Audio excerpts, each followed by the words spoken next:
What's up, my friends? I have survived the lootening and I have returned. After a break from my sanity, I have returned unto thee. So, let's start out by sharing the live stream link in the Discord and then we'll do our hellos. All right, let's see here.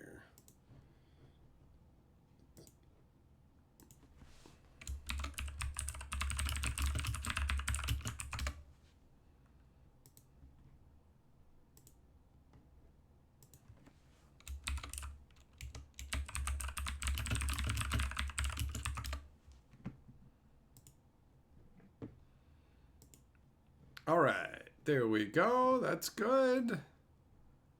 Switch that up. All right, and perfect.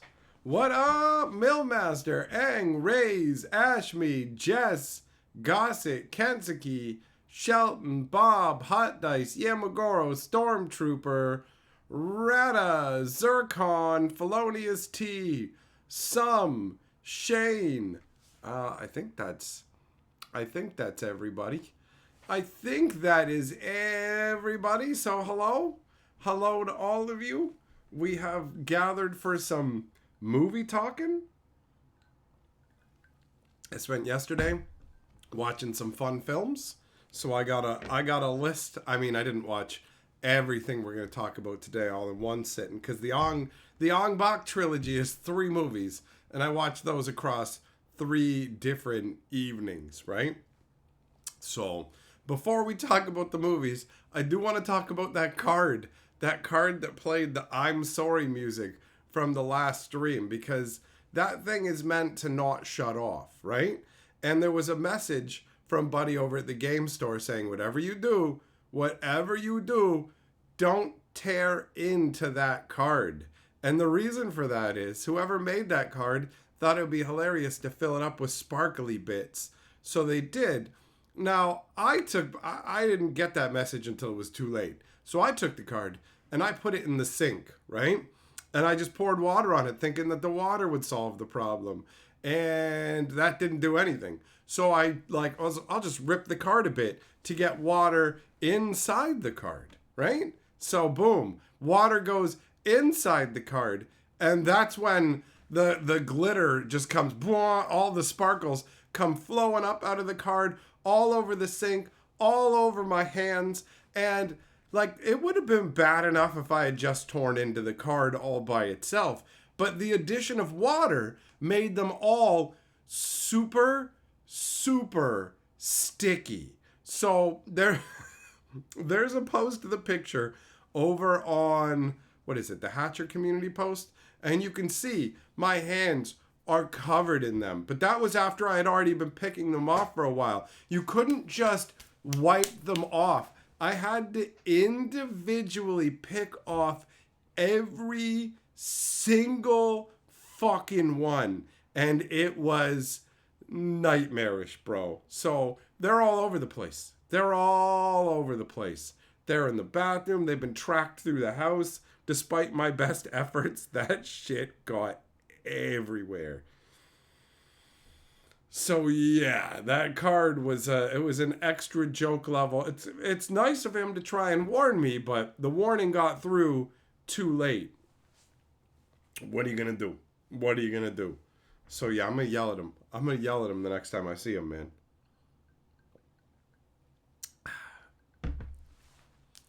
Hot Dice is a 20% coupon on loot on Amazon. You shut your dirty mouth. You shut your dirty mouth. I will tear your entries right out of the little pizza book, man. Right? Because you were the last one who won Lord of the Board on the last stream, and I just updated your tally to 3 out of 5 wins for the role of Mega Glory. I will tear you straight out of this book, buddy. Don't think that I won't. That's not a good way to do it. When you snap it, it pops right back off. What up, Henlo? Hot Dice, you know I have a P.O. box. You already know that.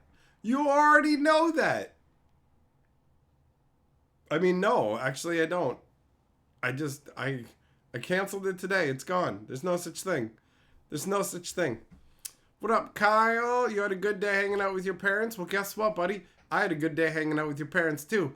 I kissed your mom and your dad right on the mouth. Right on the mouth. I ate a bunch of peanut butter, and then I tongue kissed your mama and your dad, and they were like, I love peanut butter.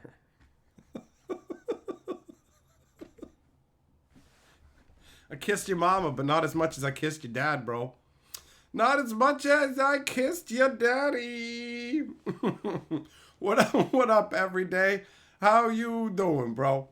How you doing? Juggler, I see you there. What's going on, bro?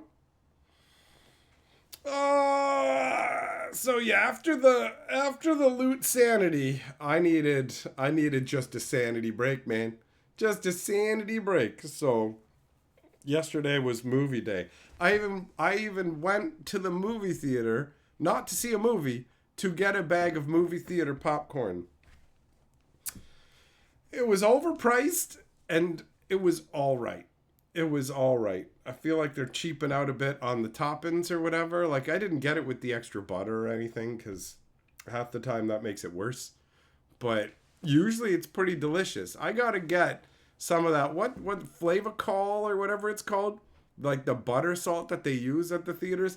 I just gotta get me some of that so I can make the popcorn in my own home. But yeah, I went out and picked up some movie popcorn for movie munching. I've been munching a lot. We had pizza today and I ate so much pizza. Normally I'll have 2 or 3 slices. Today I had 5. Yeah, my girl, you glad it wasn't a medical emergency? It was. I had lutitis. I got lutified. Nah, it was fine. Everything's all good. Everything's all good. So yeah, I thought it would be fun tonight to talk about some movie action. Just those popcorn flavors suck. Millmaster for... Nah, that won't work. That won't work. I want the actual butter salt that they use. And coconut oil causes me to have a allergic reaction. All right, I'm just gonna look it up. Because you guys don't seem to know what I'm talking about. Flavacol. Yeah, perfectly engineered for popcorn. That's what it is. Wait a minute. I can add that to my Amazon wish list. Why didn't I think of that? There we go. That's what I need on my wish list. Let's see here. Oh,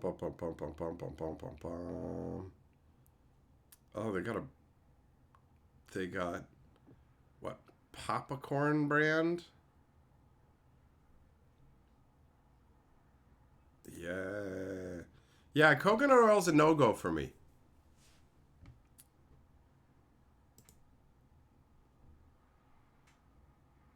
Okay, there we go.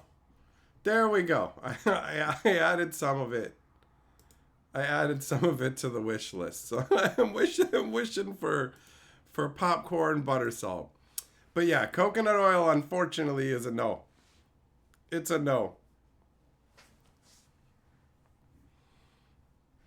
Juggling, you get nachos? Yo, nachos can be pretty good, man. I don't get nachos at the movies, but I do like to have it at home with some of the like the nacho dipping cheese. The same stuff you can get at like the 7-Eleven, bro. What up, Nishimoto? How you doing? Try ghee butter. Nah. I want the movie theater experience, dude. That's what I want. There's real theater coconut popping oil. Don't want that. Don't want that. What are the ingredients in Flavacol?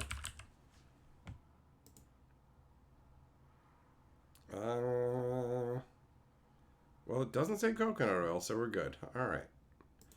All right.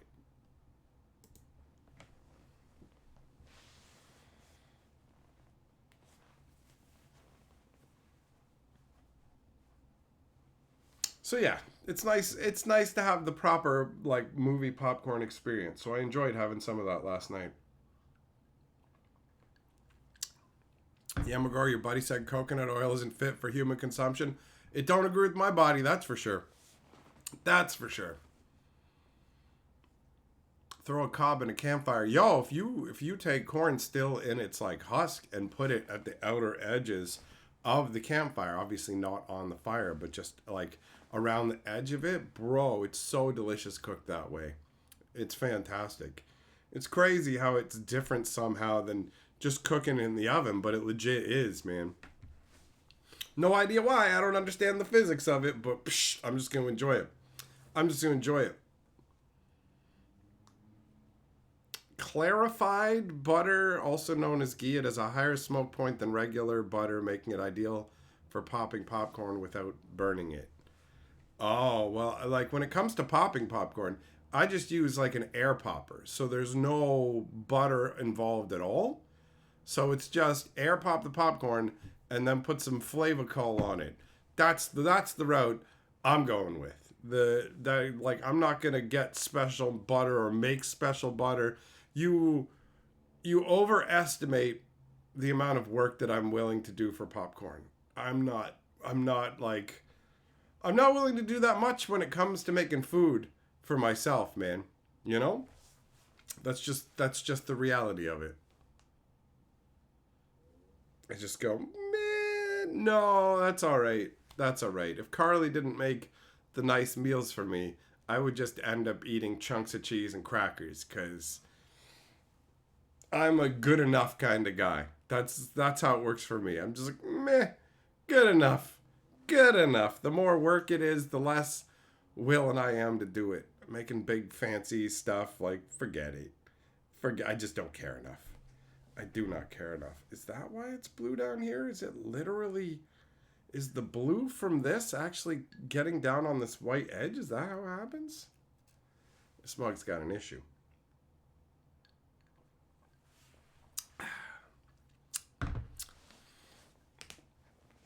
How about popcorn made with Wagyu tallow?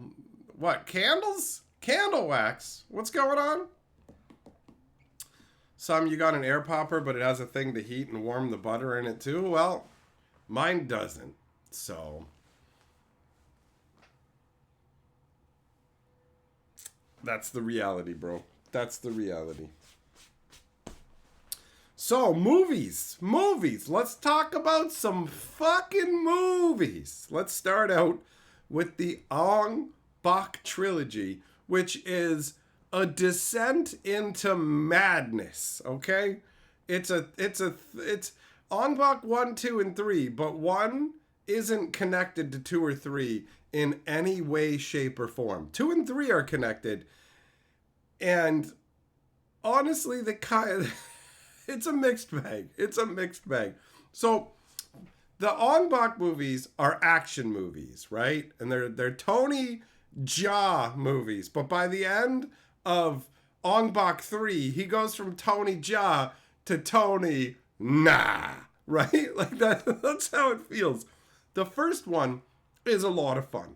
You got a real straightforward concept. You got Buddy, who is from a village that is like it's like a rural village. They don't have a lot of wealth or whatever, but they have their religious idol and it's of great importance to them. So for some unknown reason, criminal thugs steal the head of their statue to sell it or something. I don't know.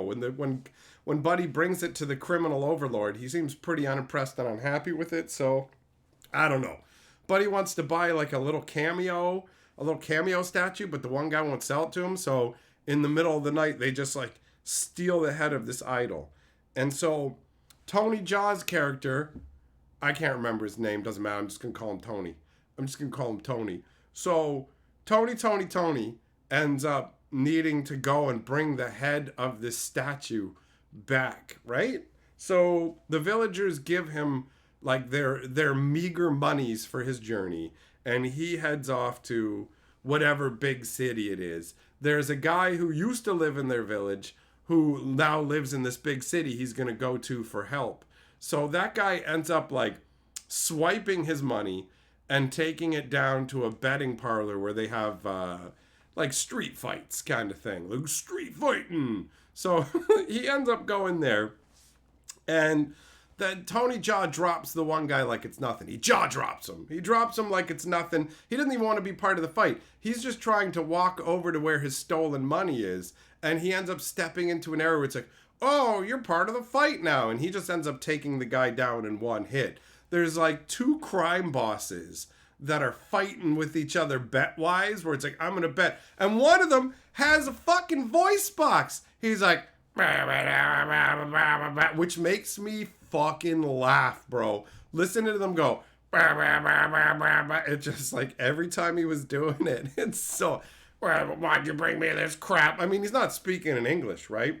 I did miss the part. Carly told me later there's a part where he's smoking through it, and that's when I went to take a leak, so I missed that. But you got these guys betting with each other, and then they're just basically like, I'm not sure exactly what 100% the point is of this guy getting all uppity, but he's getting all uppity about Tony Jaw and wanting people to beat on him. So he's got different dudes in the arena fighting. Like, Tony Jaw fights the one guy, and then other people just start stepping into the fight too. It's unclear as to what the rules are for all this fighting, bro. Like 100%. So they end up getting into some little like bam, bam, bam, fighting each other back and forth kind of nonsense. And then you've got a guy who's got Weird Al hair, he's told, like, the next time they're there, he's told to get Tony Jaw into a fight, get him to fight you. So the rich guy's like, I'll bet you like $1 million that my big bear boy can beat up that dude, right?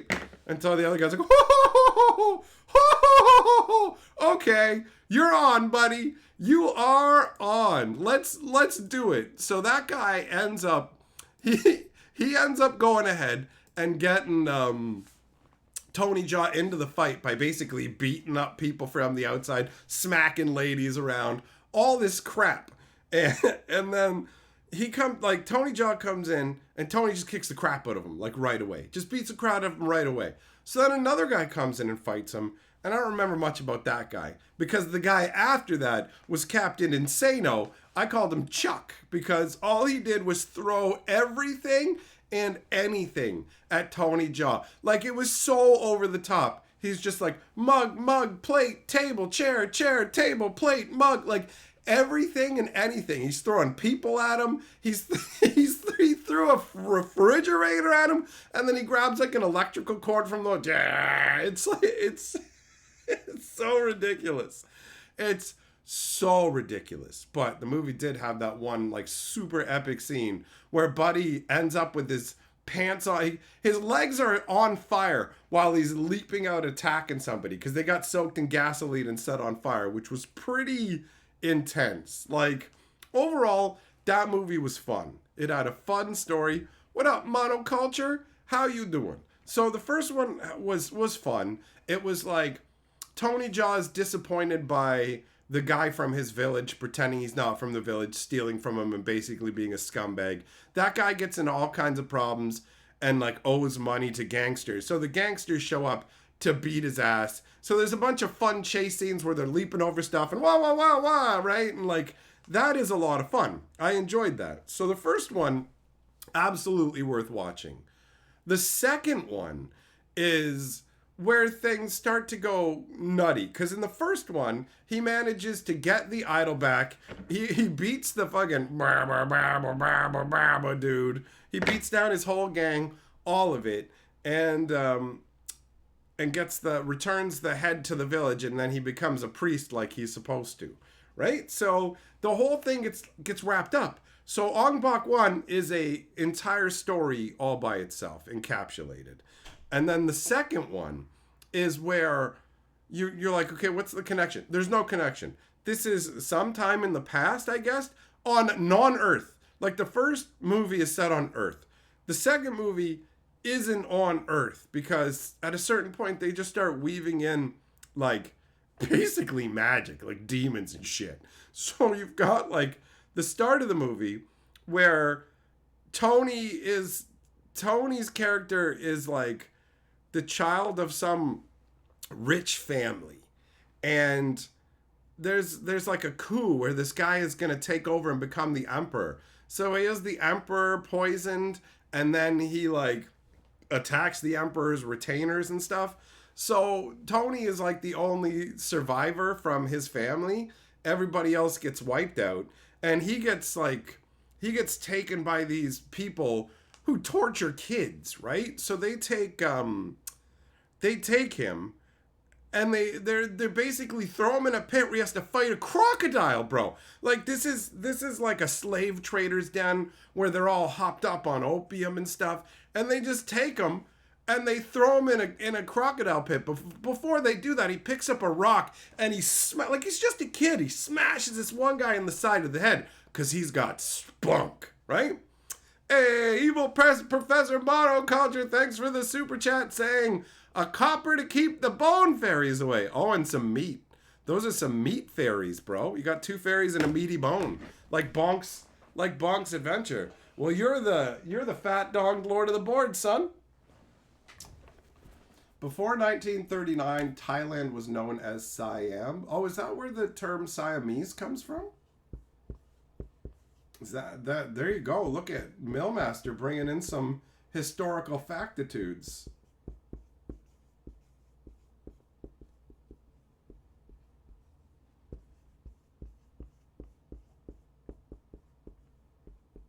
All right, there we go. You got a long name. I shouldn't have started in the middle. You can see you can see it's all crammed off to the one side. So yeah, it starts off pretty crazy. They're throwing a kid who's like, I don't know, maybe 10 years old into like a crocodile pit. So in this slaver's den, there happens to be like a pirate crew as well. So the leader of the pirate crew, he sees the spunk. He sees Tony's spunk and is like, I like that boy's spunk, right?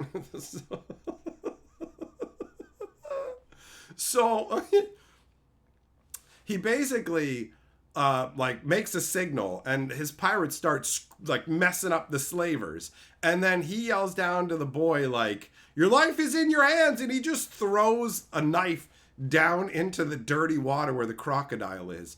But Tony, like I said, Tony's full of spunk, so he grabs that dagger, and little Tony the kid ices out that crocodile. So the pirate dude pulls him up out of the pit and is like, he takes him to this crazy mystic dude. This is where you first get the hints that this isn't just regular Earth. But at that point, you don't know if there's any actual mystic stuff going on or not, or if this is just like a charlatan he doesn't have any powers or whatever. But anyways, he's got milky white eyes, and he touches the boy and is like, this boy will be the strongest fighter ever with his bare hands.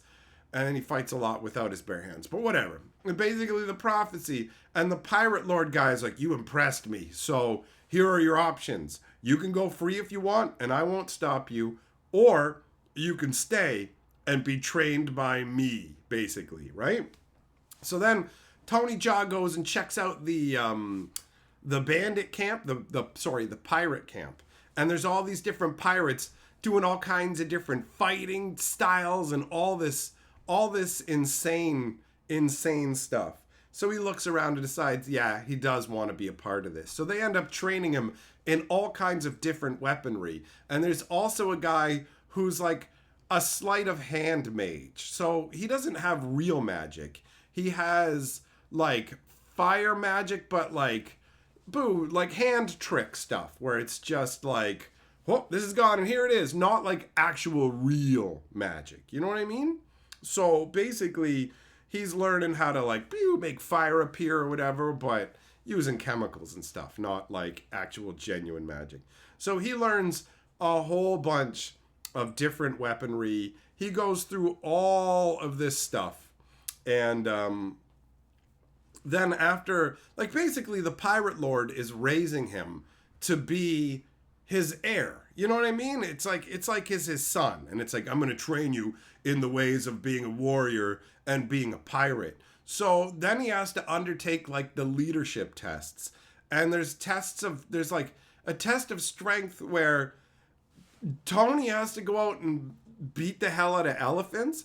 I got to admit that like, he's straight up like it's like he's abusing elephants for real. Like when you're watching it, there's a part of you where you're like, these are real elephants. Like, he runs up and he yanks on the ear to climb up it, and you're like, you know, like, I'm all for cool showmanship, and I'm not, like, really here to get all pissy about minor stuff, but it's just like, don't be so mean to the elephants, bro. Like, for real. He's running across the backs of elephants, and Carly was like, is this real? And I said, yeah, this is real. He's literally running across a herd of elephants, which is fucking amazing. Like, I have to give him props for the balls on this man. He's running across elephant backs. And then there's like the leader of the elephant herd, and he ends up like grabbing its ear, running up onto it, and then he just like slams it in the skull, and like he's subduing it like a dragon in D&D, bro. Like a dragon in D&D. It's so badass. He's just bam, and he forces the elephant to kneel, and all the other elephants kneel to him, and that's the strength of test, man. That's the test of strength. That, and he passes that. It's like the balls on this dude are huge. So yeah, he bam, bam, and the elephant just submits. Oh, it's crazy. It's crazy. So you got the strength test, and then you've got like the warrior test, where he has to fight with different kind of weaponry. Like he fights against a samurai with his swords, and then there's like fist fighting and stuff, and he just beats it. There was a dude with this long braid, and I never thought a dude with a braid looked cool until this guy just whipped his head and his braid coiled around his neck, and you're like, bro, that's cool. He did like the stomp, bam, and it coiled around his neck, and I'm like, that's pretty badass, bro. That's pretty badass. So Tony beats down all comers with different weaponry and stuff, proves that he's got what it takes, right? And then the next test is just like, they send him into like a little like cave ravine, and there's a little person, there's like someone on the ground going, help me, please free me, or whatever. And you're not sure if it's a little girl or an old lady at first. And I said to Carly, I'm like, he's going to get up to this little girl or whatever it is, and he's going to try and help him. And then they're going to pull a knife out and just start cutting him. They're just going to cut his arm or something like that, right? Because I didn't know what the movie had in store. So I was right in one way. It was definitely a trick. But like, it turned out to be an old lady who was like a fucking tiger demon. So she was like, and like jumping off the walls and fucking him up and shit. And you're like, wait, what? She seems like an old lady. How does she have this strength? Why is she roaring like a tiger? And it's because she's a demon or something? And so, like, at a certain point, the old pirate lord is up at the very top looking down, and he's like, your life is in your hand, boy, like he said before, and drops a knife down. But the crazy tiger lady demon catches the knife in the air, and then Tony has to, like, break her arm and take it from her and slash her throat. And I was like, whoa! And then the pirate guy was like, that was the test of compassion and killing. And I'm like, wait, what? Wait, what? Why do you have a tiger? How do you have this tiger demon lady trapped in this ravine? Couldn't she just leave? Like, why was she begging for her life? What even is this? Like, I thought, is it supposed to be like she's a crazy old lady and he's just freeing her from her craziness? But no, she was like strong enough to mess him up. She was strong enough to bring it to him. So you're just like, wait, what? Is this a demon cat lady that they caught and kept in this ravine for this test? Also, the test of compassion and killing? It doesn't even make sense. Yeah, you were compassionate because you tried to help her. And then I tested if you could kill. And it's like, bro, you know he's got what it takes. You saw him smash that dude when he was a little kid in the slaver camp. He could have brained that guy and ended him then. And then he slew a crocodile. Like, it makes no sense. It makes no sense. That part made no sense to me. I was just like, huh?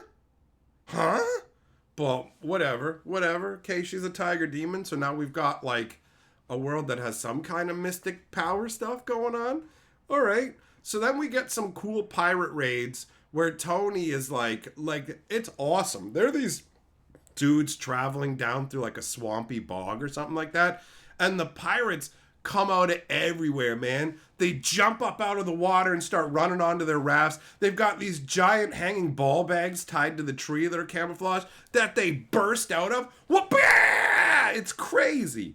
Josh, we're talking about Ong Bak 2. It is a Tony Jaa movie. So all these pirates are going crazy and doing a crazy pirate raid, and you can see that Tony Jaa has what it takes to be the leader of a pirate crew, right? And then they go back to that slaver camp where he was originally forced to fight the crocodile, and he instigates this stuff with the lead guy in a somewhat confusing way. But ultimately, the pirates end up taking out the whole place, and Tony frees all the slaves, and he sends that dude who he hit in the head with a rock who sent him into the crocodile pit. He sent him into the crocodile pit, and that guy was like, no, no. And I'm like, you're the big, tough leader of of these dudes, and you went around messing up all these people. What, you can't beat a crocodile? Come on, bro. Come on. But we never see any more of him. So basically, like Tony goes back to the pirate guy and the pirate dad dude, and he's like, okay, but before you fully take on leadership, don't you have something else you need to do? Like a reminder in a video game almost.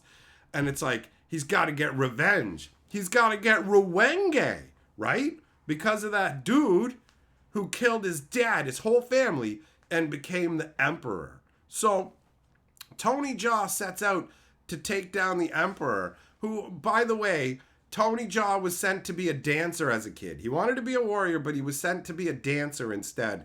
And there was a little girl there with him who was also there to learn dance. And they became friends, and he gave her like these little bells or whatever so that you can tell it's her later when she's grown up. So she's dancing for the emperor, doing these like shitty dances where she moves her hand like this and just goes like the dancing is slow and lame and dumb. So you just watch it and go, yo, this sucks and it's taking too long. And they drew like a big unibrow on her. Like it's supposed to be makeup, but Carly was like, that unibrow makes her ugly. And I agree. It really did make her look worse. So she's doing a crappy little dance where it's like she can curve her hands the most.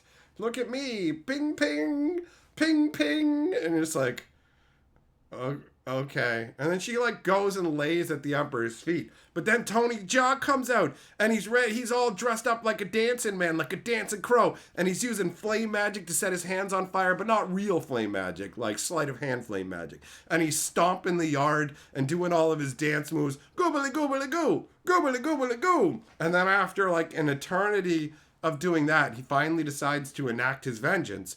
And then he uses pyrotechnics to blind everybody. And then he's right up on the emperor, hacking at him with his sword. He hacks the emperor in the ass like 14 times. Like, I was sure he was already dead. I was sure the emperor was already dead because he had been butt cut. Like, first of all, he got stabbed in the chest. Then he got cut in the butt like 15 times. And then Tony Jaa just threw him into a pit. And I'm like, okay, the emperor is dead.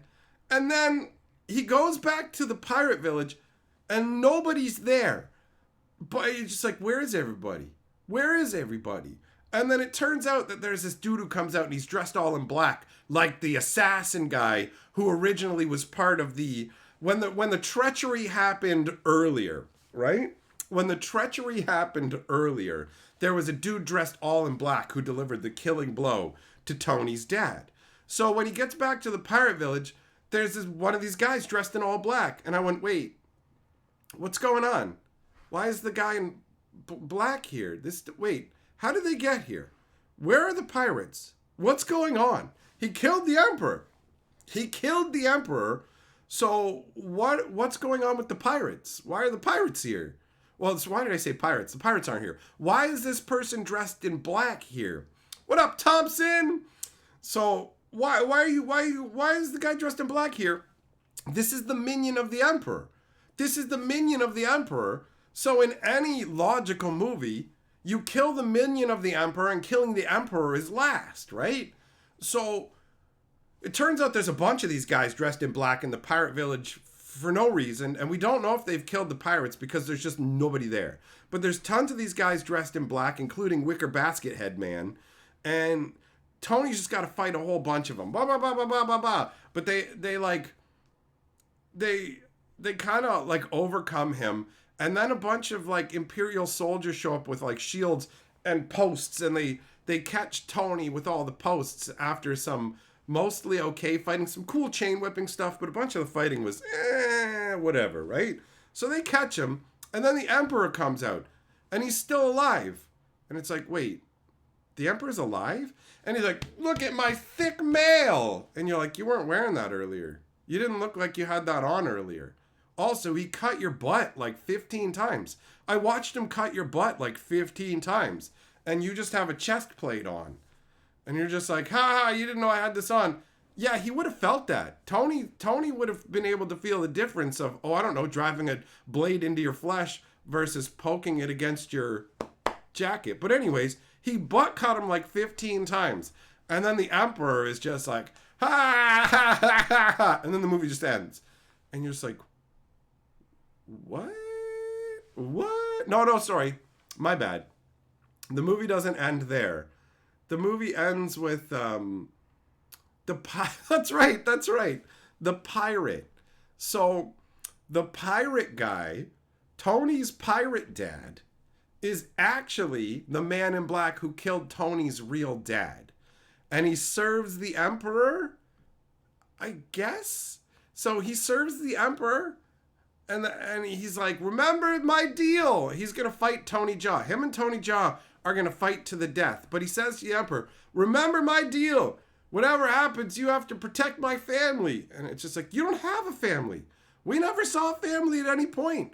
Are you saying all the pirates are your family? I thought they were all dead. Where are all the other pirates? Who's your family? You took Tony Jaa in as your son. That's what it seemed like. It seemed like you had no family. You called him your son. So if he's your family, you know the Emperor won't save him. What? So yeah, he makes him... The pirate dad makes Tony Jaa kill him, basically. And then Tony Jaa's like, nah, because he kills his dad, right? And so you're just like, okay, all right. Oh, I forgot the crow lady. So there's the crow lady, who is like one of the cool moments in the movie, where there's this fluttering behind him when he's on an elephant. And then the crow lady lands on the elephant behind him or whatever. And she's real strong. She's fighting him, chop, chop, chop, whatever. Wah, wah, wah, wah, doing her crazy crow lady moves. Like she's got magic or something, because the way she moves is impossible. And she does an awesome slam move where she leaps into the air and double kicks Tony down through the tusks of an actual elephant. They're fighting on the back of the elephant, and she does a double-legged leap kick that sends him plummeting down between the tusks of the elephant. It was really cool. That was really cool. So then, that's how the second movie ends, is with like the Emperor being like, yeah, we got you caught, bro. We got you caught. And so then like the third movie is awful. Just awful. Like it starts out and they've got Tony and the Emperor is there. And now the Emperor is like, oh, the previous Emperor put a curse on me. It's like, what? And he's like freaking out about it, having nightmares all the time. I'm cursed. And we're like, who cares, bro? Who cares? Bad stuff keeps happening. And then he just wakes up and it's a dream over and over. And then he's like, crush all of Tony's bones. And they take that shit. They take it seriously. They take him and they start to smash his hands up with hammers. And they have like a giant log that they battering ram his chest with. Like, they fuck him up hardcore. Right? And so then the crow lady turns out to be a dude who has words written all over his body and also can exhale black smoke that other people snort and turn into monks. And I don't know why that happens. But anyways, the crow lady's a dude. And like the whole point of the movie is supposed to be getting revenge on the Emperor, right? Like Tony Jaa is supposed to get revenge on the Emperor for killing his family. But like halfway through the movie, the crow dude who snorts black smoke into people, he just kills the fucking Emperor. He just kills him. He's like, I want your power and stuff. And then just ends him like it's nothing. And you're just like, but this is a revenge story about Tony defeating the Emperor.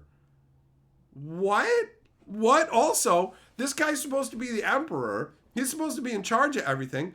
And at a certain point, a guy shows up with a golden scroll and says, the Emperor says that he gets Tony Jaa, and just takes him and leaves. And you're like, Emperor who? I thought this guy was in charge. What the fuck is happening? So the crow guy kills the emperor, and then later in the movie, when Tony Jaa shows up, he's not like, where's the emperor I'm here to get revenge on? The other crow guy's just like, hi, I'm in charge now, and I'm your enemy. And Tony Jaa just accepts that. And like, this is supposed to be an action movie. After they broke Tony's fucking bones, the movie took an hour. A fucking hour of rehab. An hour-long rehab. I swear to God, it was like the 1 hour mark where he's finally rehabbed from it all. So he's all got like gramped up claws and stuff, and he's, oh, go away, I'm all messed up. It's like so tedious. It's so tedious. They show him going through his rehab, and then they show him with a beard that keeps getting bigger to show the passage of time. But then they just show him without the beard again, and then they show him with the beard again in the same fucking montage, where it's just like, what the hell's going on? He didn't just shave his beard off and grow it back to full. What? What is any of this? What is any of this? So then he shows up to fight the evil Crowman, who he just accepts is his enemy. He just accepts as his enemy even before that guy kills his lady love or whatever. But don't worry, because apparently he's developed light magic. He uses light magic, and he can reverse time. He can control time. He can control time. He just fucking reverses time at a certain point.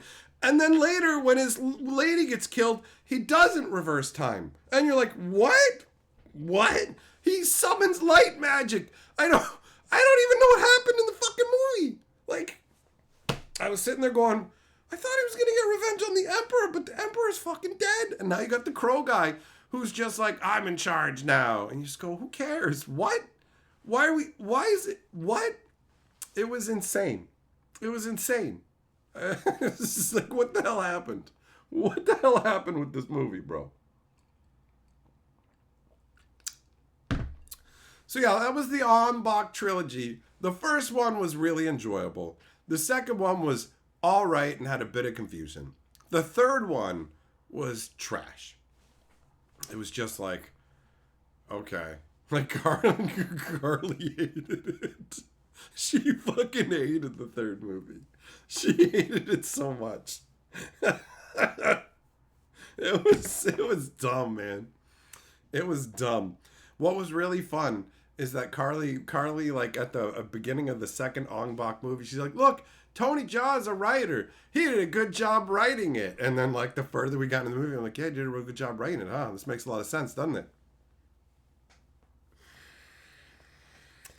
Oh, so yeah, like there's a bunch of cool moments overall, but damn, man. Ong Bak 2 and 3 are prequels. Doesn't make any sense. They're prequels in that they chronologically had to have happened earlier because the first Ong Bak is shown in the modern world, right? Like in modern day, wherever, you know, like the regular world with cars and stuff like that. And 2 and 3 are set in like feudal time kind of setup, you know? Where it's like living in straw huts and stuff. That kind of a vibe. Ain't nobody got stoves. You know, that kind of stuff. So, oh yeah, part of Tony's rehabilitation is everybody has to make a statue for him by melting down their possessions. They melt down their possessions and make a statue. It's baffling. It's a baffling movie. But I've seen it. You think Tony Jaa played his ancestor? Pff, whatever. There's no connection in the movie at all, right? So that's the Ong Bakin. That's Ong Bakin. I also watched the Fanatic. Fanatic? Is it called The Fanatic or Fanatic? It is John Travolta plays a very, very handicapped guy. And it's pretty funny, actually. Like, watching him act all handicapped, I laughed a whole bunch of times because I couldn't help myself, just the shit he was doing. Like, rubbing his ear and fucking smelling it, rubbing other people's ears and smelling it, and he was just acting like a freak show. So, that movie is garbage. That movie is garbage, but it was better than Ong Bak 3, that's for sure. Gian, have I seen Army of One yet? Nope. I have not. I have not. So the movie Fanatic was okay. It was okay. He's just like he's an obsessed stalker who insists that he's not a stalker, and he stalks this guy and kills his fucking his maid, and then comes into his house and like kisses him while he's sleeping and take pictures of himself kissing him while he's sleeping and posting it on social media and stuff.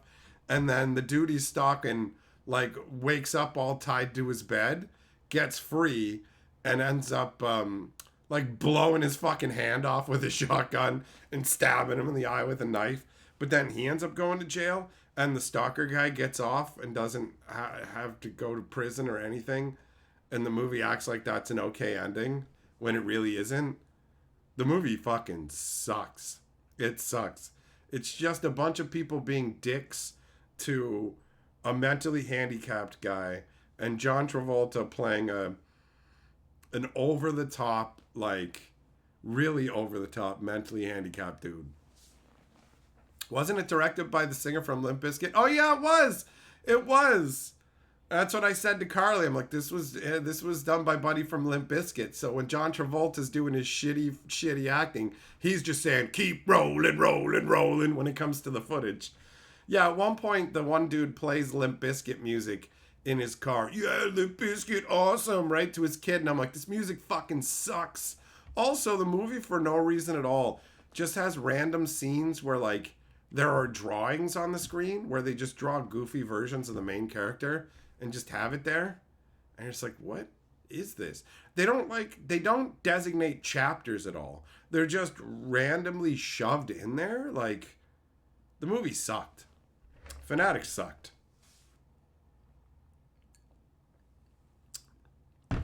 Falling Down, on the other hand.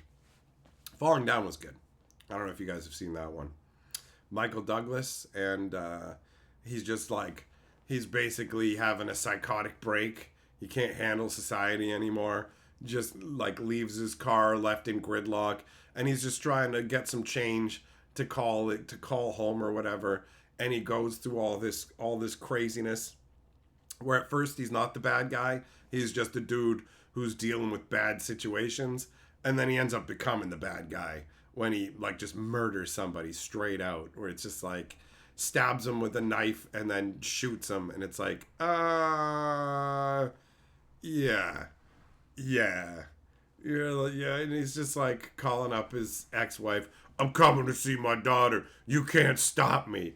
And like, I remember watching the movie before and being like, yeah, really being on his side. Watching the movie this time, I'm like, I'm not as much on your side this time around, bro. Like, I get some of what pushed you over the edge, but like from your home movies, it seems like you were a shitty husband and father, and she was kind of like right to leave you in a way. So, right? I don't know. But that one's a good movie. That one's fun. It's an enjoyable film, for sure. Falling Down was a good time.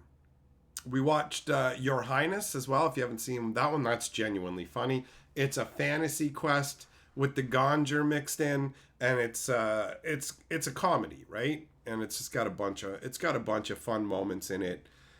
It starts out with the useless prince of the kingdom, who's basically I think he like plowed the king's wife, but they're all dwarves, right? So they go to hang him, but they just have like a hangman set up for dwarves. So when they pull the lever and drops, his legs just hit the ground, and he's just standing there with the rope. No, it's not tight or anything. It's just there, like it's like a necklace.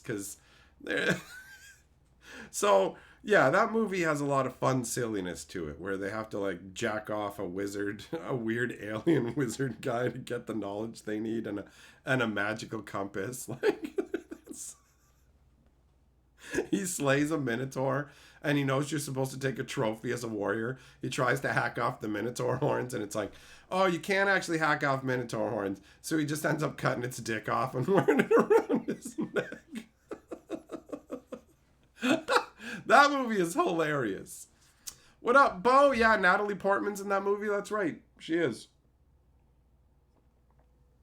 Shane, yep, that's right. He made some bad decisions and fallen down and then just said fuck it and went all the way. 100%. 100%. So Your Highness, that's a fun comedy. And then we also watched this movie called Gymkata, which is a movie based around a real world Olympic gymnast. And they wanted to make him into a special agent. But the problem is the dude that they built the movie around, he doesn't feel like an action hero. He feels like somebody's 12-year-old kid with his demeanor, his presence, his haircut, all of it. You don't buy him as an action hero at any point during the movie. And he has to go to this country called Parmistan. He has to go to Parmistan where they have these death games. And you just like, almost all the fighting in the movie sucked. Like, it was just, we just watched it to see what craziness was going to happen in the actual game itself. That they were doing the crazy death games, but I'd never watch it again. It wasn't very good. It wasn't very good.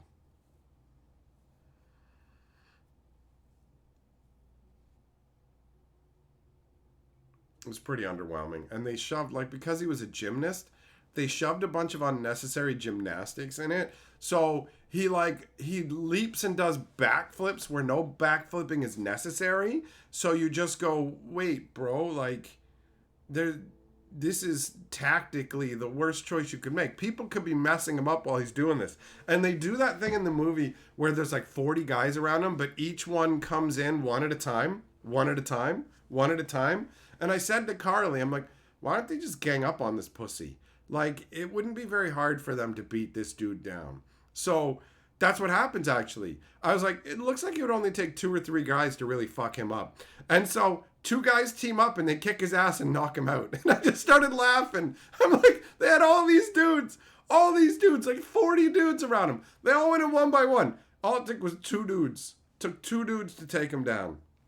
Movie was dumb. It was dumb. They had a village of cannibals. There's one guy who wears a face on the back of his head. So he's just standing facing a wall. And it just looks like he's just staring. And then you get closer and realize he turns around. And you're like, he's just got a face on the back of his head. And there's a monk that's gesturing, come into our temple or whatever. He's got the monk robes on. But when he turns around, the entire back is cut out. So you can just see his ass full on. And you're like, what is this? What is this? You got like the love interest that like it doesn't feel earned when they get together. There's no like fun interplay between them really. It's just all of a sudden he comes up and kisses her and then they're together and it's like, okay. All right then. I don't know. Carly's been on a movie kick. Partially because she needs to rest because of her disability, so she couldn't play on her computer and stuff. So movies it is. Today was some kids movies, Despicable Me, and what was the other one? Despicable Me and Megamind, which are both fun, well-written movies. Honestly, they're well put together. I very much appreciate stories that make sense. I appreciate attention to detail because I pay attention and I expect logical follow through. So when there isn't any, it's annoying. Rootfish, am I talking about Furiosa? No, I haven't seen it. I have not seen it. Plaid, yeah, that's right. There's a pommel horse in the middle of the cannibal village so that he can do crazy gymnast moves. Jess, have I ever watched Eternal Sunshine of the Spotless Mind? I have, yeah. Yeah, that's a sad one. Where they both, like, 2 people end up in a relationship and they both end up heartbroken, one or the other, for whatever reason. So they use this mind-erasing technology to forget that they were together. And then they end up being drawn together again, getting together, and then having more problems and wiping their minds again. It's ridiculous.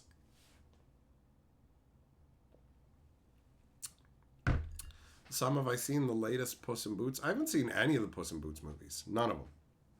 Not a single one.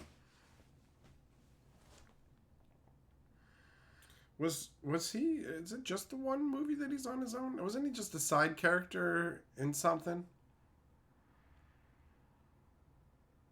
I don't remember.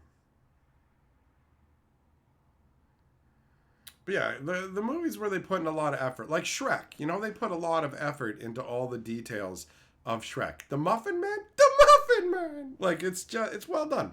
It's well done.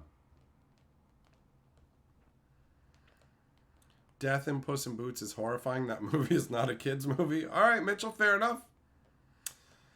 Nishimoto says, I feel like if he watches Puss in Boots 2, he'll just empathize with Tom Thumb. I don't know, man. I don't know. Puss in Boots was in Shrek. There you go. You haven't seen I haven't seen the Puss in Boots movies.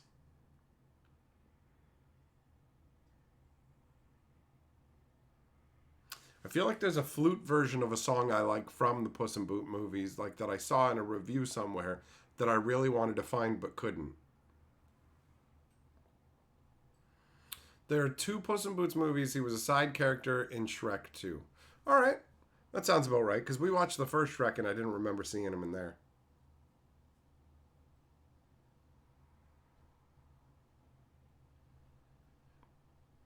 Yeah, Jess Labyrinth is a crazy movie. Oh, you pulled off our heads. Now we get to pull off yours. It's like, oh, that was Jennifer Connelly back in the day too, right? She's a hottie. She's held up too. She was in the Battle Angel Alita or whatever movie. She looked great. She has aged really well. She has aged really well.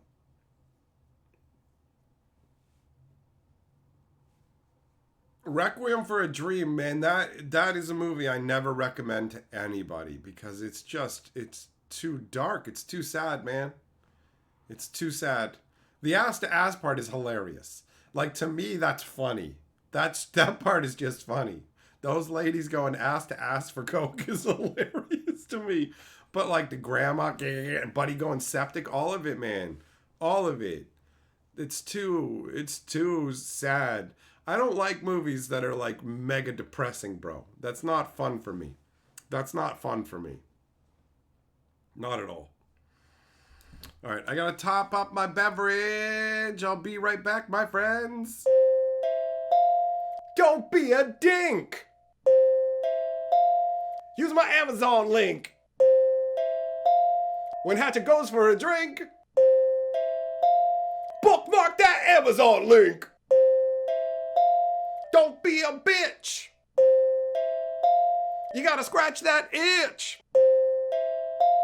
Bookmark that Amazon link. I got fucking bills to pay, y'all. Use my Amazon link. This is gonna take some work. Don't be a dink. Use my Amazon link. When Hatchet goes for a drink, bookmark that Amazon link. Don't be a bitch. You gotta scratch that itch. Bookmark that Amazon link. I got fucking bills to pay, y'all. Use my Amazon link. This is gonna take some work. Don't be a dink. Use my Amazon link. When Hatchet goes for a drink, bookmark that Amazon link. Don't be a bitch. You gotta scratch that itch. Bookmark that Amazon link. I got fucking bills to pay, y'all. Use my Amazon link. This is gonna take some work. Don't be a dink. Use my Amazon link. When Hatchet goes for a drink, bookmark that Amazon link. Don't be a bitch. You gotta scratch that itch. Bookmark that Amazon link. I got fucking bills to pay, y'all. Use my Amazon link. This is gonna take some work. Don't be a dink. Use my Amazon link. When Hatchet goes for a drink, bookmark that Amazon link. Don't be a bitch. All right, I'm back. I got my movie popcorn too. Gianni, you can't finish Requiem. It's too much. I'm not interested in movies that are just misery parties, bro.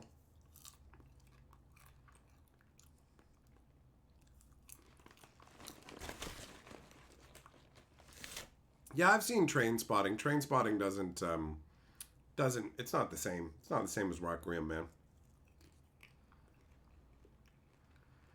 Jess, Edge of Tomorrow. Is that the Groundhog Day concept? Where Tom Cruise, every time he dies, he comes back because he got, like, alien blood on him? That movie was cool. That movie was cool. I really enjoyed that one. I like that. You got to avoid getting a blood transfusion.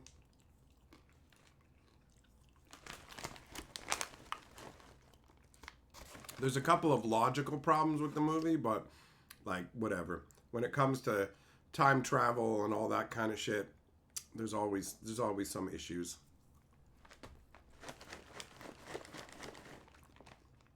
There's another one.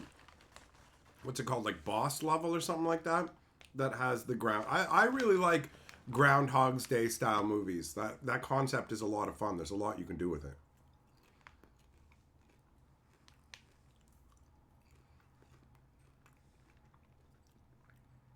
Mailmaster, I've never seen Blue Velvet. Yeah, Looper's fun. I enjoyed Looper. That scene when the old version of him is Bruce Willis and the young version of him is Joseph or whatever, Gordon-Levitt, whatever his name is, when they're talking and he's like, we're not wasting our time getting down into all the specifics of it. Like, they're totally just like hand waving away, just saying, look, we're not going to explain how this works perfectly, so deal with it. And I'm like, fine by me. Fine by me. Source Code with Jake Gyllenhaal is another good one. Groundhog Day concept. Never heard of that one. Hold on. I saw a movie with him where the entire time he's just working like a call center dispatch. That was a pretty good movie, actually.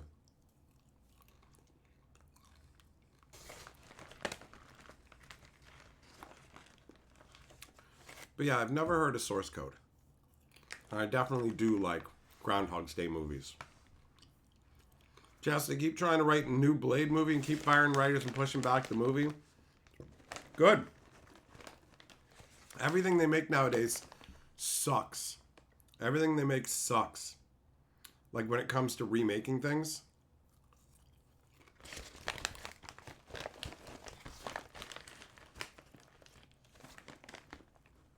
See, I don't know if the movies you guys are mentioning are Groundhog's Day style movies or if you're just spamming out random movie titles. So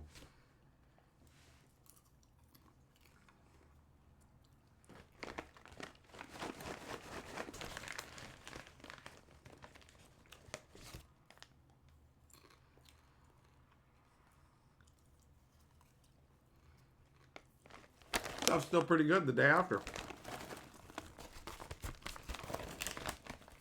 Says you get a free, you can get like a free refill. So I can keep the bag and go back to the theater. Like, fill my bag back up. I should. Cost me fucking $10.50 for this. Have I seen Palm Springs? Is that the one where they go to a cave? They have to make it to a cave by a particular time every day? Is that one? Because I've seen one where there's a cave they have to go to.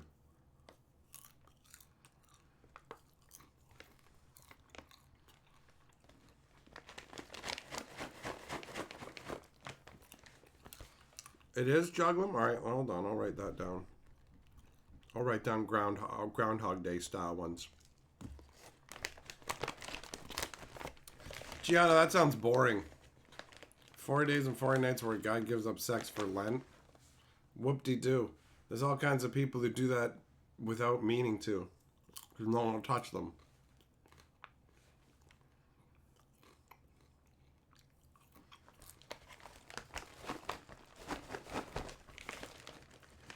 Yeah, Jess, I know it's a ripoff, bro. I know it's a ripoff, but I wanted the movie theater experience, and I didn't even think until afterwards to look into the kind of toppings that they use, like the Flavor Coal stuff that I put on my wish list. That's where I don't want to get hosed again by the theater. But it was cool to have it for having movie night with Carly yesterday. And I deserved it after all the loot nonsense I had to put up with.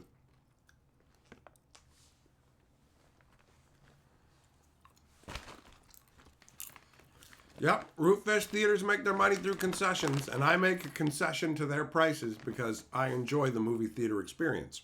But the catch is, there has to be movies worth seeing. I'm willing to get totally gouged on drinks, popcorn, chocolate, and whatever, as long as the movie's worthwhile. Going to the movies is a genuinely enjoyable experience, and I mourn its loss overall. With all the crappy movies they make nowadays where you can't be guaranteed to find a worthwhile movie to even go to the theater for, like, I'll actively want to go to the theater. Go, I would love to go to the movies. And then I'll go and look at what's available and be like, I don't want to watch any of this crap. Any of it.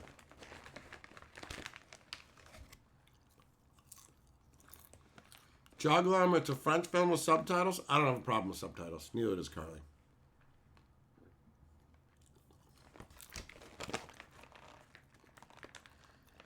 Millmaster, The Lathe of Heaven is a classic 70s sci-fi Groundhog's Day.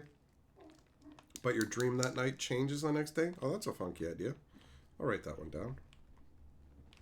That's also a cool... That's an evocative name, man. I always thought when I was in shop class, the lathes were crazy. Jess, you're waiting to watch the new Roadhouse movie? Why? Who cares? It's gonna suck. Roadhouse. I've seen Roadhouse. Didn't feel like anything special. Professor, you tried to watch the Kingdom of the Planet of the Apes, but it was so far removed from the first three you found it hard to follow? What's there to follow? It's a bunch of apes, and they don't like damn dirty humans, right?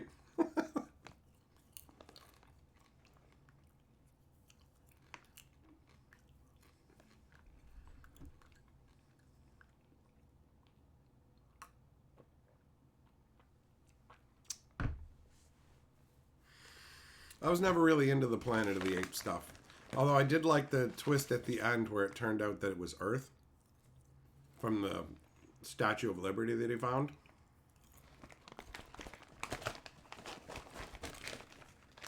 Oh, what? The Kingdom of the Planet of the Apes. Such an unwieldy name, too.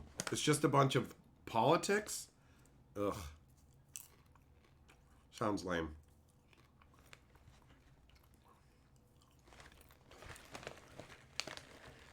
That sounds lame.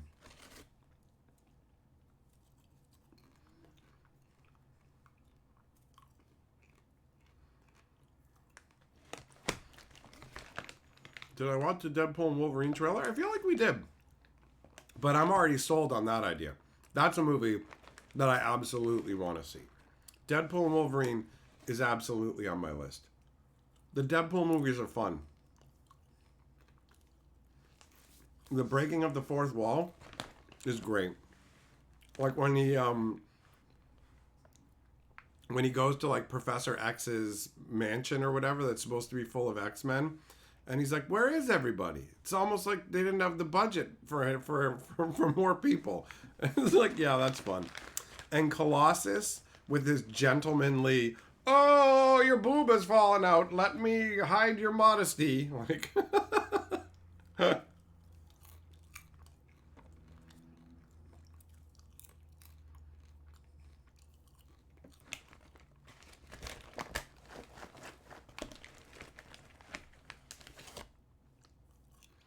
I'm gonna be out of popcorn soon. And then the tears start. Then the weeping begins.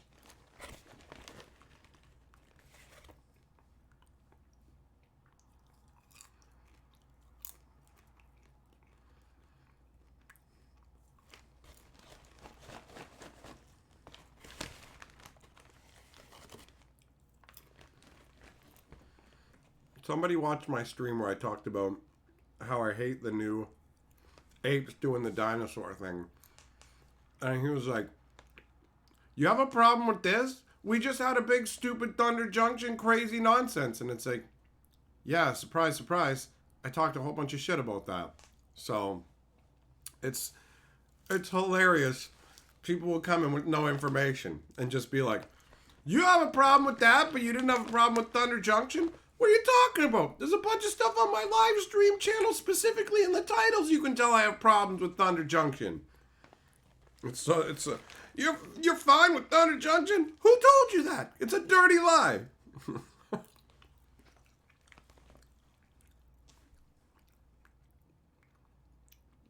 Gianna, you're bored of Ryan Reynolds? He always plays the same snarky type of character. Fair. Deadpool's really the only role I'm interested in seeing him anymore. There was a movie they had him with him and The Rock, and I don't remember who the chick was in it, but it was awful. They poured like Coca-Cola on an egg, some kind of jeweled egg or something, and dissolved. It was dumb. It was so dumb and forgettable and boring. So boring.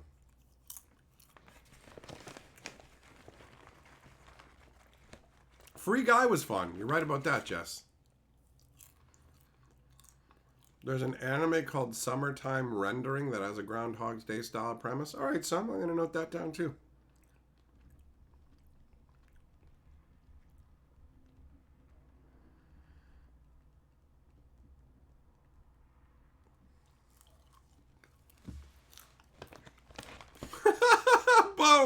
Bo says, what? You're not complaining about anything and everything you previously complained about while complaining about the new shit?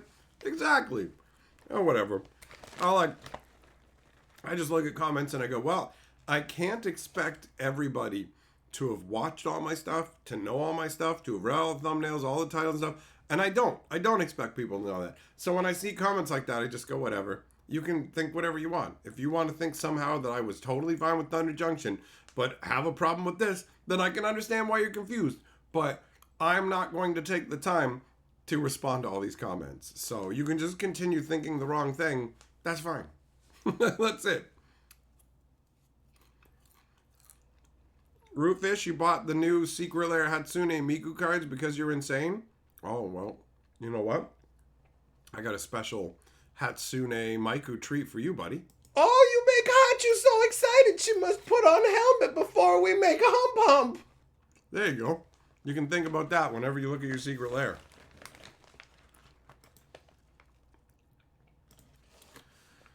Gianna, something you missed. What happened with TCG Player? TCG Player is changing the rules of their links for content creators. So, up until now, it's been anytime you use my link, I get a little taste. But now they're changing it so that only when somebody's never used a TCG Player link at all, and you're the person who brought them to TCG Player, it only counts then, and it only counts for the first 72 hours, the first 3 days. And that's it. So it's just like, oh, well, thanks for letting me be part of your program before. I'm literally going to remove their links from my videos and stuff because it went from like, oh, cool, to, oh, I will get nothing from you guys ever again. So Whatever. Whatever. It's their program. They can do what they want. It was cool while it lasted for me, but it will no longer it will no longer be a way that I can make a little bit of anything. Because if you think I'm gonna sit there and fucking flog your link and whatever, that's why after I did my sponsorship with Card Trader, I didn't bother putting their links in all my videos and stuff because it was just like they had the same kind of deal where they're just like, okay, anybody that you uniquely bring who's never been there, and we'll give you this, and then it lasts for this, and it's just this, and I'm just like, well, thanks for paying me to do a sponsorship, but I'm not gonna promote your link because it's not worth my fucking time. Ultimately, I feel bad for the creators who would actually like go and link up all the different cards they talked about in their videos with TCG player links. And I'm guessing that a bunch of them probably won't have read the email or paid attention to it because it looks like any of the million emails you get talking about updates and terms of service. But I always read over stuff like that because I want to make sure that I'm not wasting my time. So I went and looked and was just like, oh well.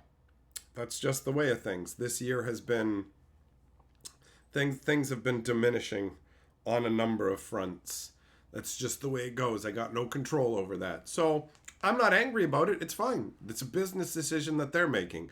It's just, that's cool. You're never going to hear me mention fucking TCG Player again in terms of go use my link or whatever.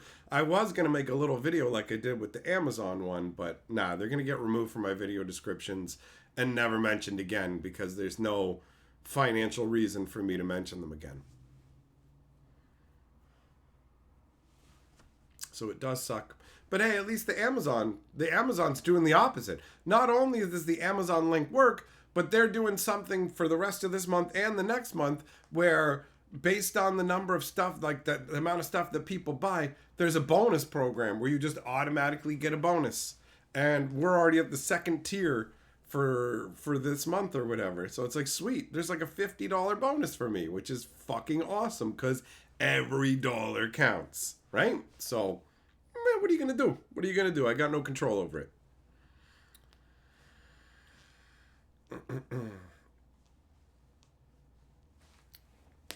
Millmaster, I have no idea if it'll be a positive for them or not, but clearly they think it will be, right? So, I don't know. Maybe they're doing calculations based on still getting the same amount of traffic, but I know I won't be pushing any traffic their way. They're fucking dead to me after this, because that's how they set it up. It's like, no, sorry. I'm not gonna bother with your stuff. It's like only 72 hours, eh? Yeah, okay, never mind. That's right, Jess. Bacon money.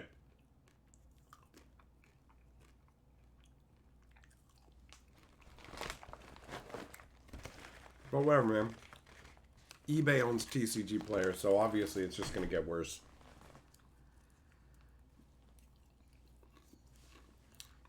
And the reality is as well is I don't represent that much. They're not gonna notice my absence at all.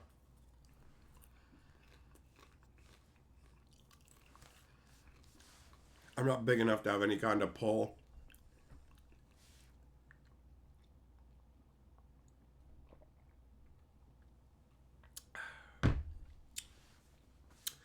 Yeah, Rootfish, I'm curious to see how the GameStop graded card thing is going to play out. Considering their employees don't know anything about cards. But I don't know, man. I don't know how easy it is to fucking fake PSA slabs and what kind of rules they're going to have or whatever anyway. So we'll have to see how it goes.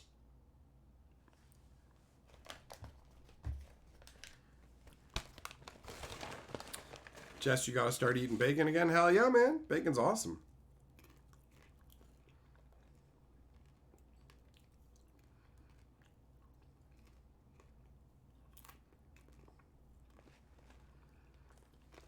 So yeah, Gianna, that's what's going on with TCG Player. It's a disappointment, but whatevs.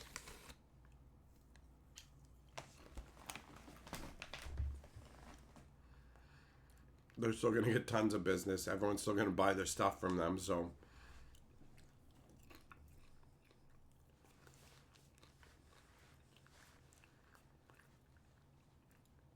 Roman, you tried keto once? All you ate was cheddar cheese and bacon for a week. It was awesome. Yeah, me and Carly did keto for a bit, and it was dope, man.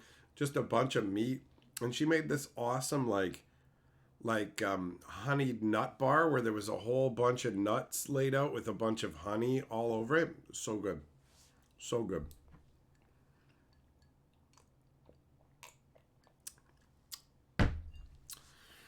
But yeah, I don't have any kind of diet now, other than staying away from drinking pop. That's the thing I'm working on now, is staying away from drinking caffeinated, carbonated beverages. Tea is all right.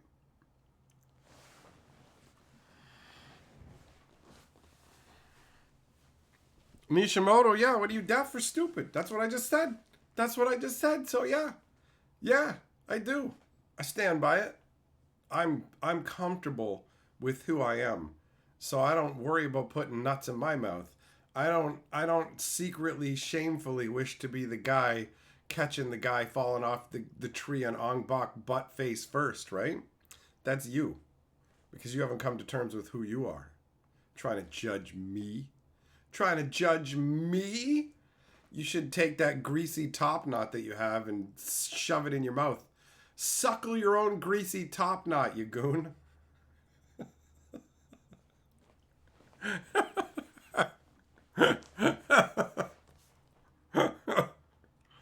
Oh. Only thing about popcorn is that the kernels get stuck in your teeth, which does suck.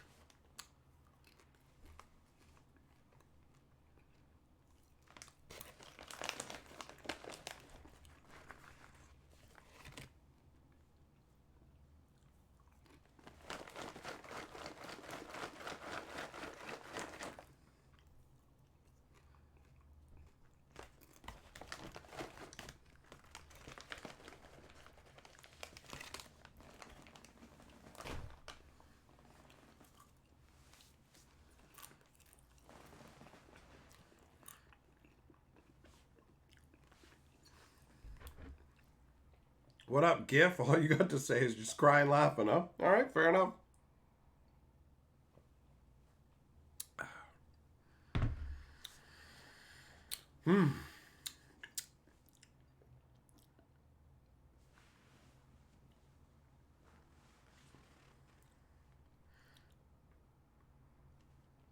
Jugglim, Jugglim's having an intervention, apparently. You think that Jess spends too much time looking at crazy stuff on the internet? Well, when he's looking at crazy stuff on the internet, he's not pestering regular people, so there is that.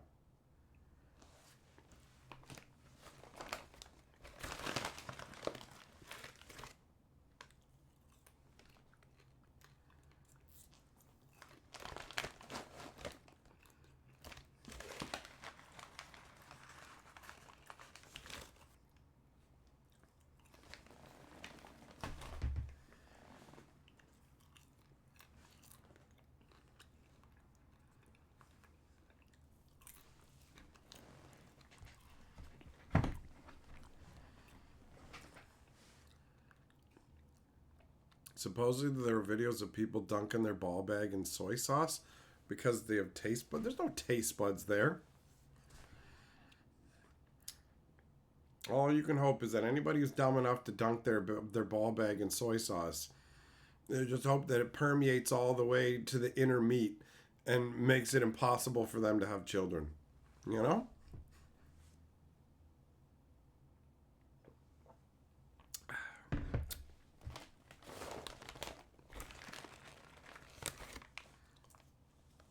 Like, what kind of moron's gonna think, I got taste buds on my ball bag? Oh, yeah. Oh, yeah, so I got a question for you, idiot. Why would you think that you need soy sauce? Like, put a shirt on your tongue. That's exactly what it would feel like on your ball bag, right? Because your ball bag isn't fucking surrounded by a force void. It's constantly in contact with something, your leg. So you'd fucking taste your own fucking salty skin or the cloth of your pants or whatever.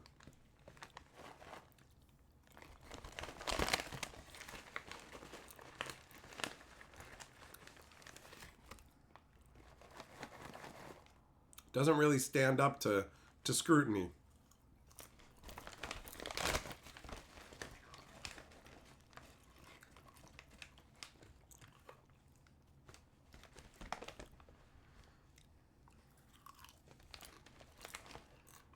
The internet's just making people dumber and dumber.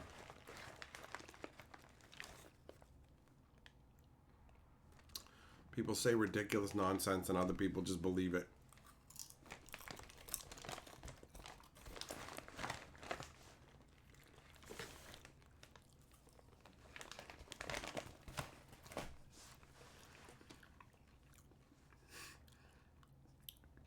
If you had taste buds on your ball bag, you'd constantly feel like you had hair in your mouth.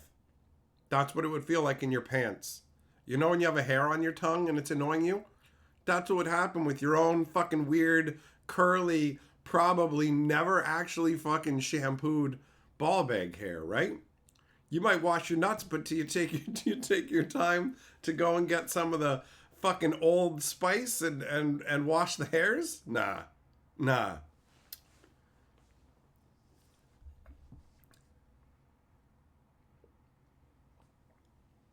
These people ain't scientists like me. They don't know. They don't fucking know. Oh, man.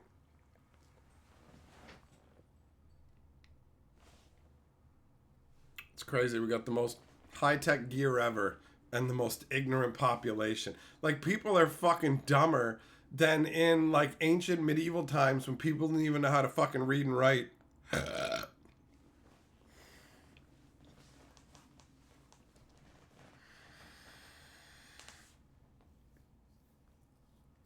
Oh, what a world.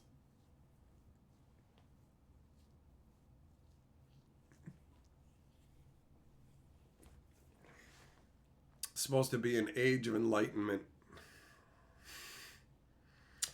Well, hopefully future generations with their techno bodies aren't as dumb. Millmaster's Bachelor of Testicular Sciences. Head and shoulders for the ball bag. Listen, man, how much fucking dandruff if you have enough skin flakes coming off your fucking ball bag that you think you have dandruff, no, you have fucking leprosy. You have leprosy. John, what's next on the movie list? I talked about all the movies that I watched recently off the list. So now it's just the new list that I wrote from suggestions related to Groundhog's Day stuff. Note down that's Groundhog's Day. The Groundhog's Day list, see?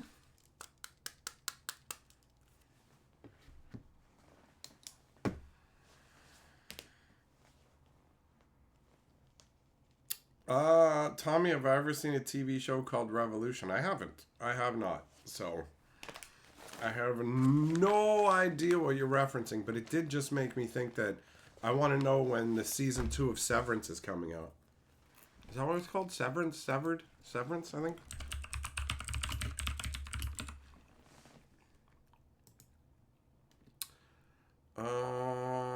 It was expected to arrive late 2023. It was delayed.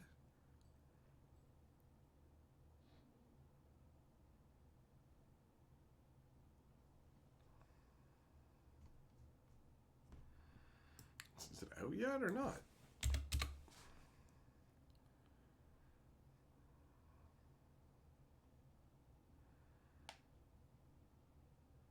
Oh, I'm gonna get clickbaited into some stupid nonsense. It'll probably be released in early 2025. Come on, man. That show's awesome.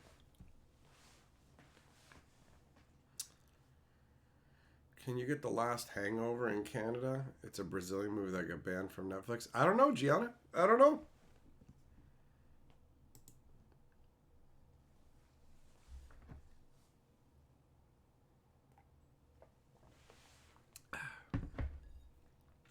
The entire world loses all power. That'd be pretty crazy. That'd be pretty crazy.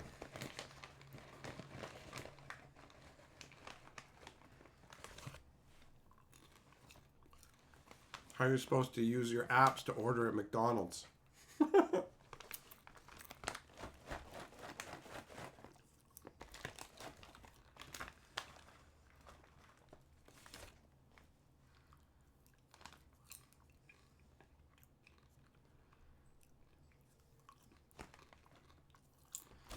Why did they ban that movie, Gianna?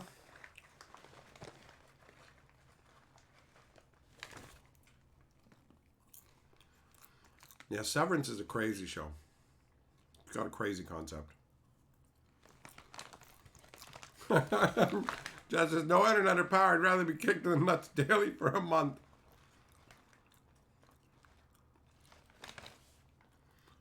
Oh, okay. It got banned because of its approach to religion. Fair enough.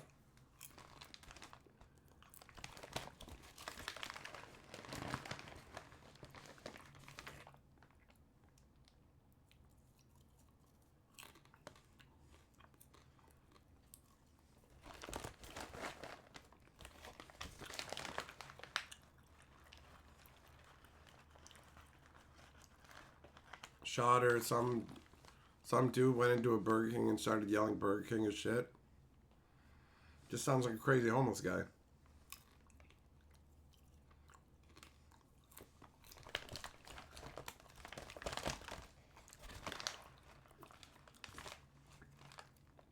Ah, Gianna, alright, endless booze. Okay, fair enough. Fair enough. Huh. That will give you a hell of a hangover.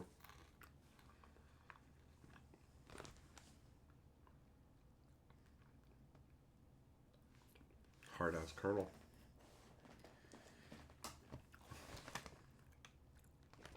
Oh, it's pretty much all gone now. Down to the little popcorn niblets. The sad little nibbles.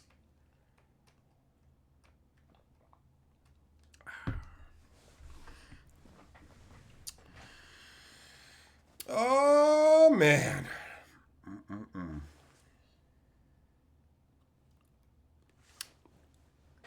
Don't you hate it when the kernels get like slid down on the outside of a tooth and you gotta like use your fingernail to grab it and like drag it out like a little sheet?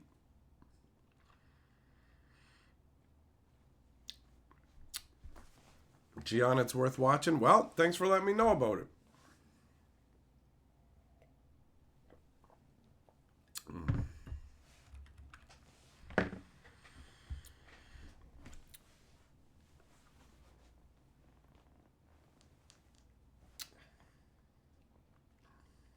I don't really give a shit about religious movies.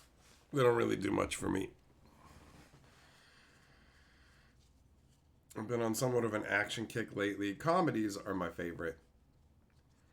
I feel like one area of movies that we haven't really spent a ton of time is haven't watched like a ton of sci-fi movies. Carly was asking me to name some sci-fi movies today that we had watched, and I was coming up blank. Although there are a bunch, they just don't like immediately pop to mind because it's not top of the list. Zircon, Life of Brian's a funny one. Hot Wolf Nibble Chips. And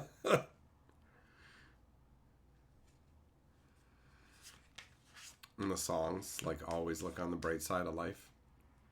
Monty Python's funny, man. I've never seen Flight of the Navigator, Millmaster. Never seen it. Jess, yep, I've seen the other guys. That one was fun. Aaron, you watched Solar Babies? Never heard of that.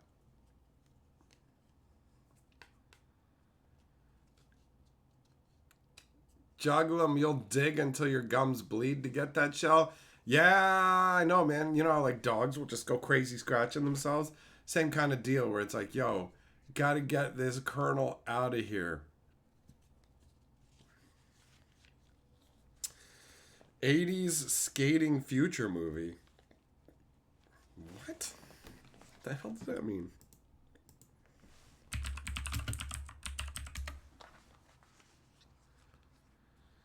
It's from 1986. What?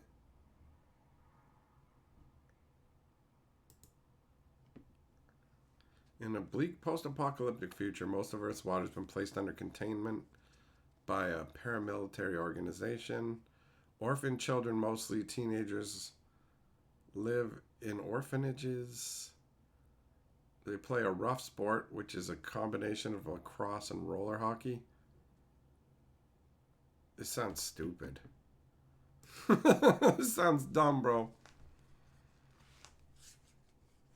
The Crow was released in 4K. All this pain, all for you. Ka, bang, fuck, I'm dead.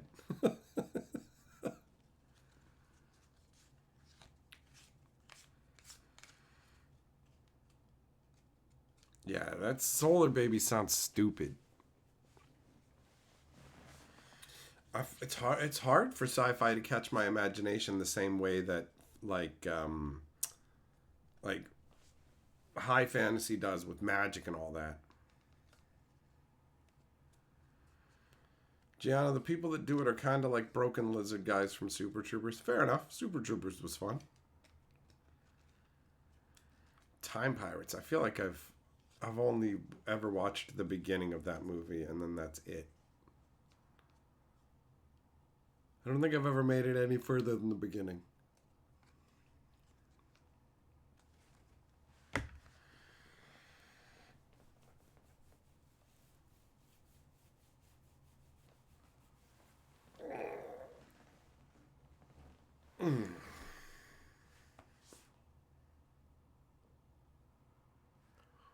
There is something crazy about the infinite vastness of space and how empty it is.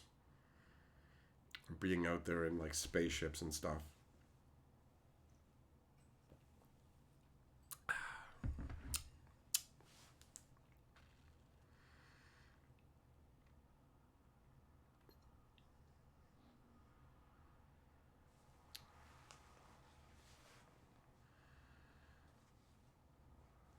Just the Shawshank Redemption, the internet says, is voted the best movie ever. Shawshank Redemption is a genuinely enjoyable film, honestly. And it doesn't have any crazy fantastical elements or anything. It's literally just like a story set in the regular world. And yeah, it's good. Honestly, it's totally worth watching. I genuinely enjoyed it. Predestination. Why does that name sound familiar?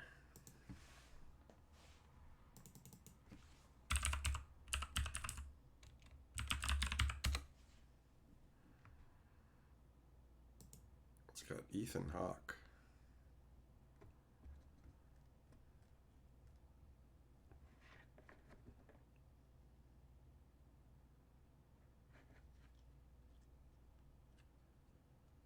Oh, okay. It's like time traveling police kind of deal.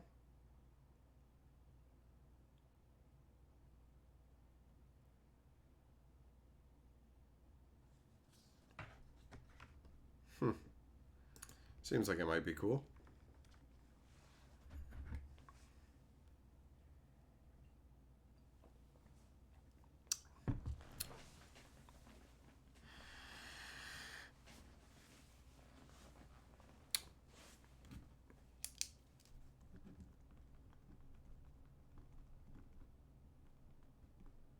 I just wrote down predestination. No, wait, I wrote down predestination.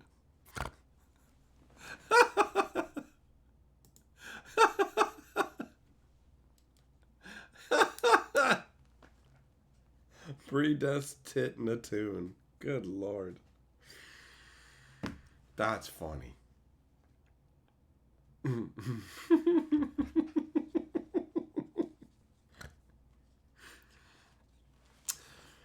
Oh, all right. Well, my friends, thanks for coming and hanging out. It's been a nice chill time. We will get back together soon. All right. But for now, the waters of oblivion call to me, and I must descend into them.